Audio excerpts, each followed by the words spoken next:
A neighbor isn't something simply that you are, but it's something that you do, because neighboring creates opportunities to connect our story to our neighbor's story to God's story. It is combining our lives and our spiritual lives and what God is doing in us to our neighbors so that they can be connected to God through what they learn through us.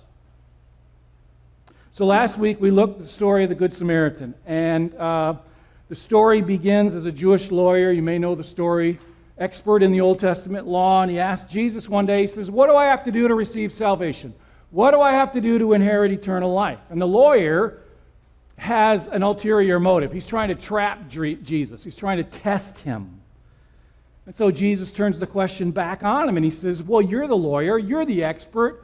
What does the law say?" And he says, "Well, the Jews say the law says you should love the Lord your God with all your heart, soul, mind, and strength. And secondly, you should love your neighbor as yourself." And these come from Deuteronomy and Leviticus.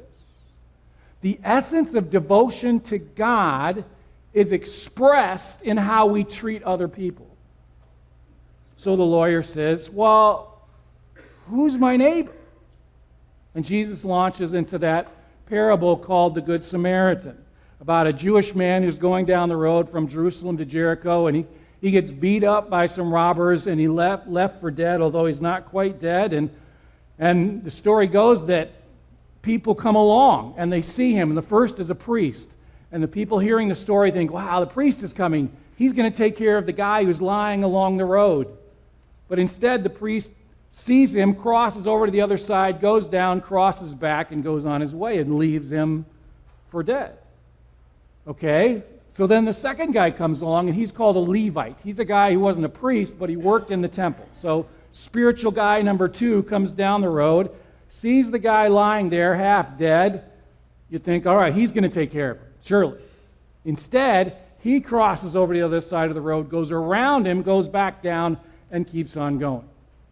People are thinking, well, if the priest and the Levite aren't going to take care of this guy, who is? There's a third guy that comes along. He's a Samaritan. A Samaritan was a half-breed Jew. When the Jews were taken into exile, the Jews that were left started intermarrying with the non-Jews, so that when these Jews came back and found these half-breeds, they despised the half-breeds because you're supposed to stick with your people. But they didn't. And so there was this animosity between the Jews and the Samaritans. The Samaritan in the story would be like today saying, the terrorist. So the Jews, the Levite and the priest, I mean, what are their reasons for not wanting to do this? Well, perhaps they didn't have time. Perhaps they were busy. Perhaps it was because if you touch a guy who's dying or dead, it makes you unclean and you can't worship in the temple, and you got to go through all this stuff to be able to do that again. So the Samaritan comes along and he sees the guy, and rather than doing what you would think he would do, which would probably be to kick him while he's down, because he's a Jew and this is a Samaritan, the Samaritan goes up to him and he takes care of him.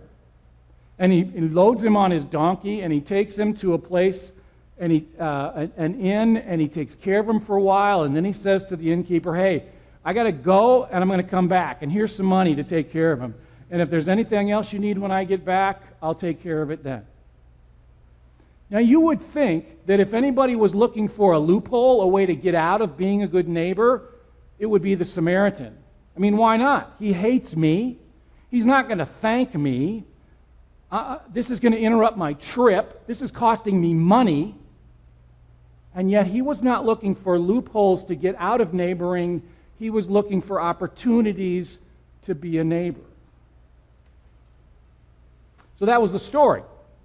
And after the story ended, Jesus turns to the lawyer and says, "Well, which one of these three guys was a neighbor to the man on the ground?" And the lawyer says, "Well, it's obvious. It was the Samaritan."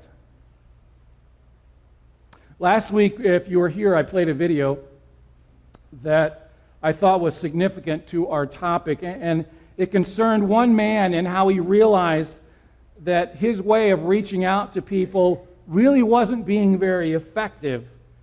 And as I played this, if you were here, we had the fans going, and they're kind of loud. And the volume on the video was a little bit low. It wasn't the sound system, it's just the way it downloaded from the internet. So some of you may not have been able to hear what it said. And if you weren't here last week, you obviously didn't hear what it said. And so I'd like to summarize what he said in the video. There's a pastor.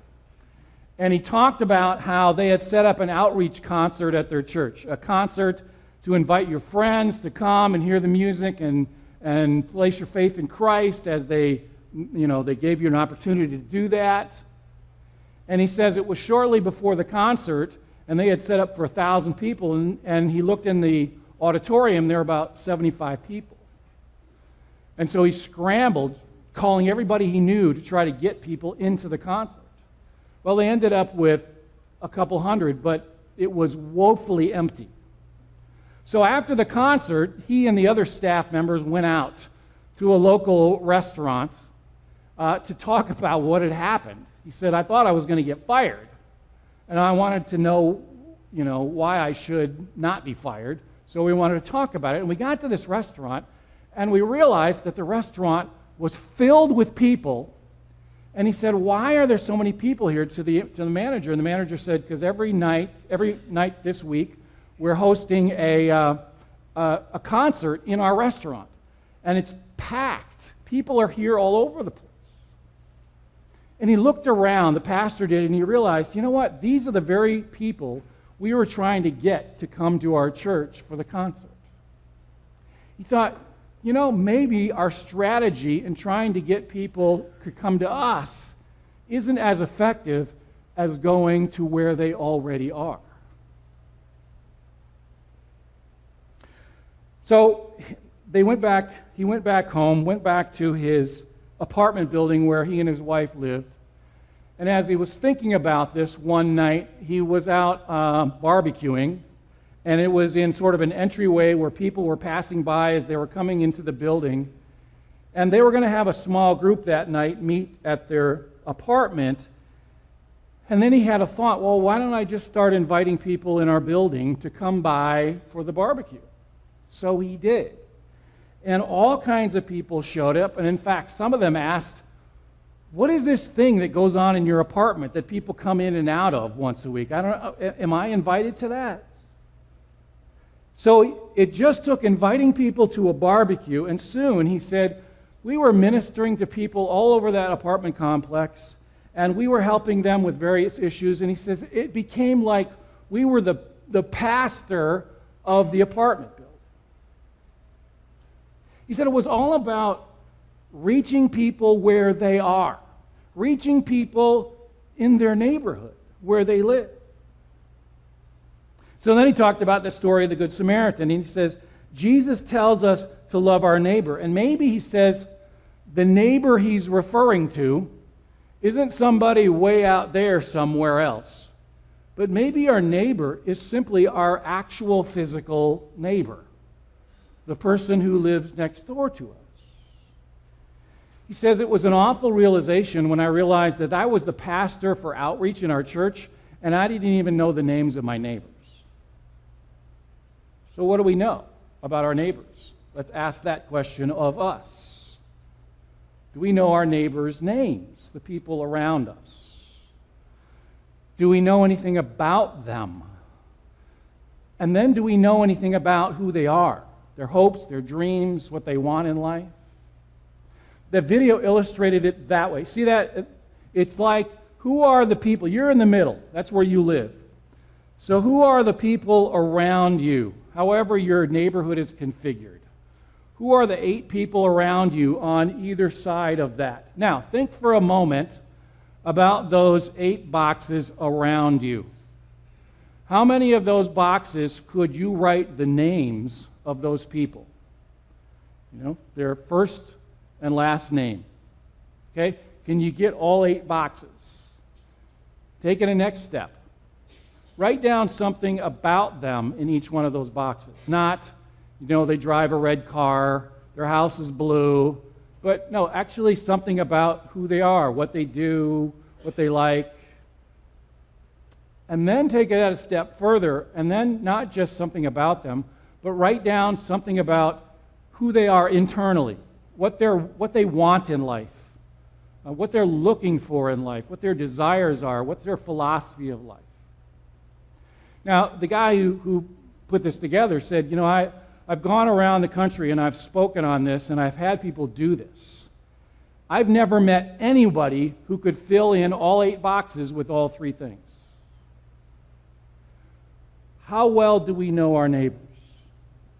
That is the summary of the video that I showed last week. What if God intentionally placed you in your neighborhood so that you could connect your neighbors to God?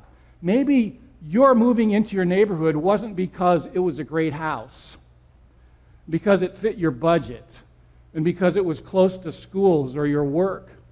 Maybe you're there because God wants you in that neighborhood to connect people to Him.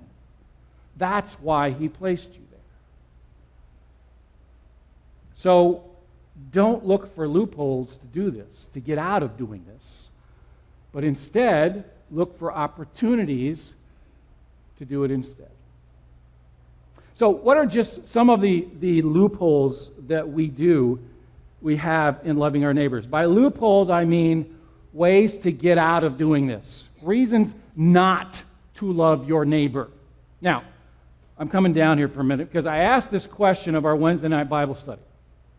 I said, all right, give me some examples of reasons people don't love their neighbors or try to get out of loving their neighbors. And I went to the board and I wrote down a bunch of things, a bunch of reasons why people say they don't do this stuff. So what I thought I'd do is give you the opportunity right now to give some input into this as well. Now what I'd like you to do is, if you've got a thought, just say it and then I'll repeat it and they'll hear it through this. So they'll come out the speakers. But give me some input. Why do you think that people often try to get out of loving their neighbors, or don't love their neighbors, or don't spend any time doing this? They have an annoying dog. Okay, your neighbors are annoying.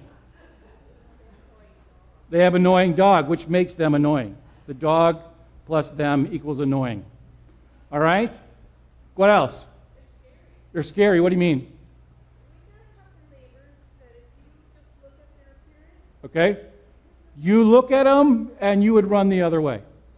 All right, yes. They both work, therefore they're never around. Okay, you never see them. What else? Time, what else? What do you mean? We're too busy.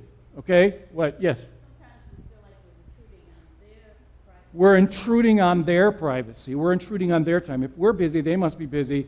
And if they're busy like we're busy, we don't have any time, they don't have any time, no time. Don't want to get involved. Because people have issues. And if I get involved in their issues, they become my issues. I got enough issues. I don't need their issues. What else? They have a different lifestyle. They don't do what I do. They do these things, and I do these things, and some of their stuff, I don't want to have anything to do with their stuff. Whatever their lifestyle happens to be. What else? Okay. Ray, I think, has experience in this. Sometimes they destroy your property, and it's like, why do I want to reach out to them when I'd like to shoot them? I could reach out, but with a different method, so to speak. What? Short? All right, they might want to take advantage of you. If you get involved with them, they might not be people who have pure motives like you do. They might be people who say, hey, well, if you want to get involved in my life, I'm going to see what I can get from you. Maybe they're gossipy.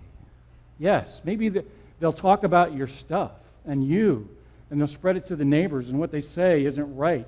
And then you don't want to give them more ammunition for that. I don't think you're having a hard time with this one. I don't think you're. And these are some of the things that people said in the Bible study Wednesday night.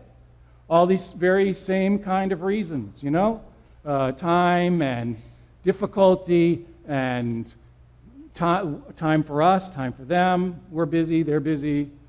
All those reasons. And many of us have experience with neighbors like that. And we think, really? You want me to love that guy? Because that's not the word that I had in mind for what I wanted to do to him, was love. Now, what about the flip side of that? What are reasons that people have for looking for opportunities to love their neighbor and how they can do that? How is it that you could actually love your neighbor? Give me some ways. You may have to think a little harder on this one. What are some ways in which you actually could love your neighbor? What? If they have a pool? Okay. If they have a pool, you could offer to use it.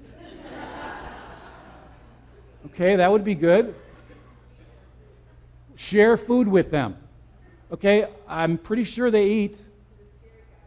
Okay, even to the scary guys. Scary guys eat too. I've seen it on a t-shirt. Scary guys eat. All right? What else? Help them if they're sick. Yes. Offer a ride or mow their lawn. Offer to help them and make sure you know how to work on the car before you offer, so you don't make it worse. Yes, Terry? Loan them tools. Okay, the key word is loan, right? Yeah, right, loan. Loan. And then be willing to maybe lose a tool or two, because our neighbors are more important than our tools.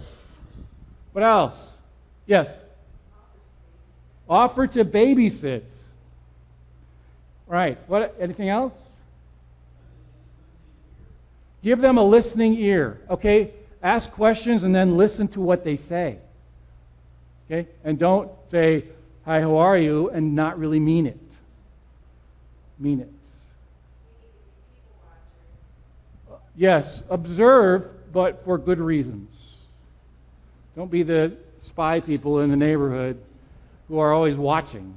But watch because you need to look for opportunities to minister and love your neighbor. What else? Okay, are you picking up on this? Yes, Jan. Pray for them. Good. All right, so we have opportunities to look for loopholes to get out of this, and sometimes we have opportunities to love our neighbor. Now, one of the big loopholes that people often have has to do with time. Time. I don't have time for this. They don't have time for this. Time, and in our society where we're always moving so quickly and we have so much going on in our lives, we have good things, necessary things. These are not just bad time wasters, although we have those as well. Loving our neighbors is a command, and that means we have to somehow learn to create space in our lives for loving our neighbors. Now, why should we do that? And give me an example of someone who did. Turn with me to Mark chapter 5. Mark chapter 5, verse 21.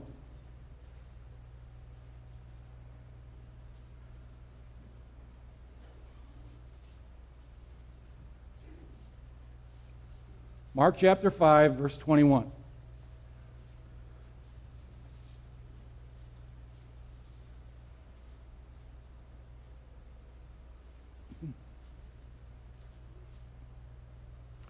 When Jesus had crossed over by boat to the other side of the lake, a large crowd gathered around him while he was by the lake. And then one of the synagogue officials, rulers, named Jairus, came there, and seeing Jesus, he fell at his feet and pleaded earnestly with him. "My little daughter is dying. Please come and put your hands on her so that she will be healed and live." So Jesus went with him.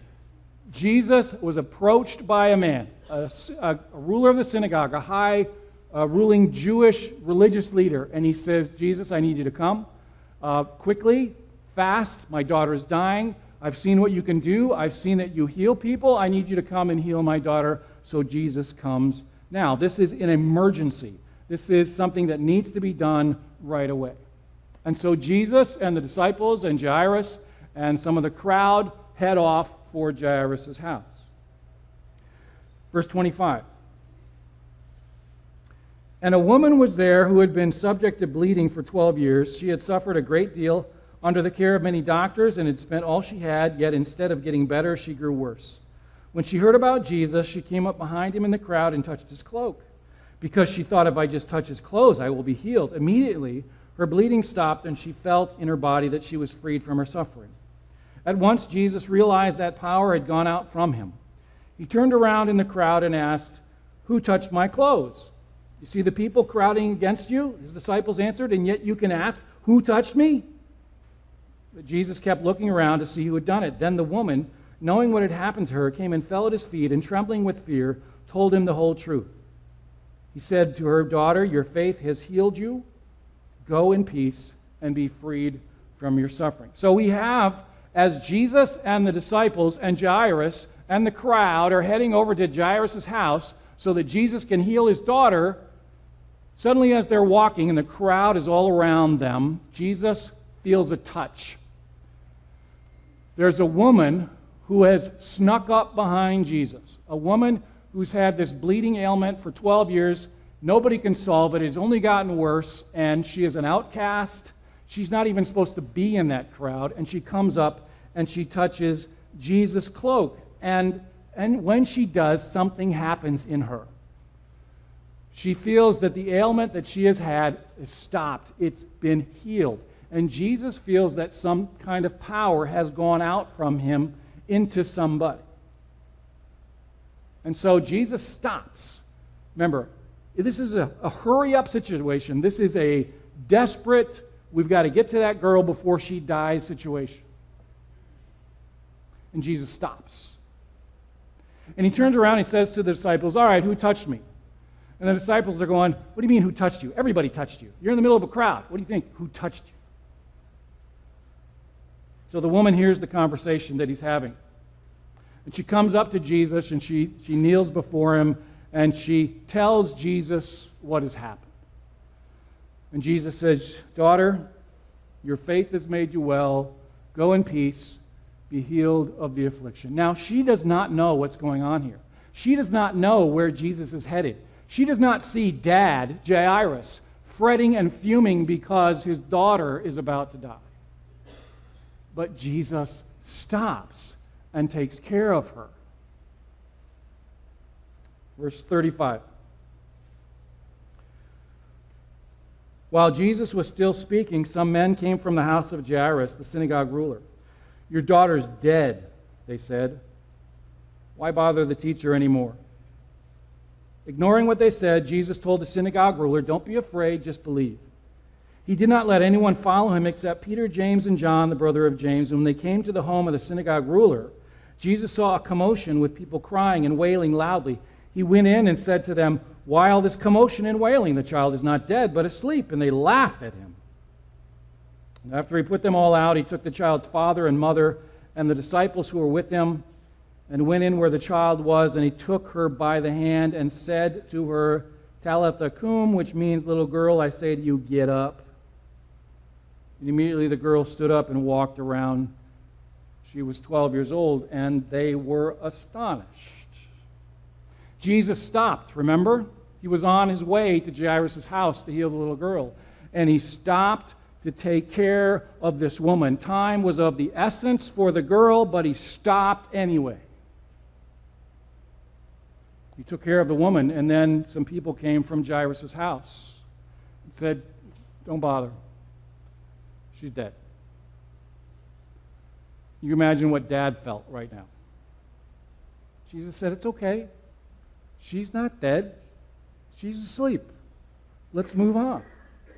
So they got to the house, and there's all the weeping and the wailing because this girl has died. She's dead. And Jesus says, "She's not dead. She's asleep." And they laughed at him. "She is dead. We know dead. She's dead." So Jesus cleared everybody out, went into the room, took a few of the disciples, Jairus, and went into the little girl who was lying on the bed, dead. and he sat down beside her, and he took her hand and said to her just what any father would say to his little girl every morning of her life. Little girl, get up. And she got up. And she was healed. And the people were astonished. She was alive again. Now, why had this happened? Because Jesus has the ability, as God in human flesh, to overcome death. And we can have confidence that he has the ability to take care of our problem, no matter what the time frame is that we have set up for it to be taken care of.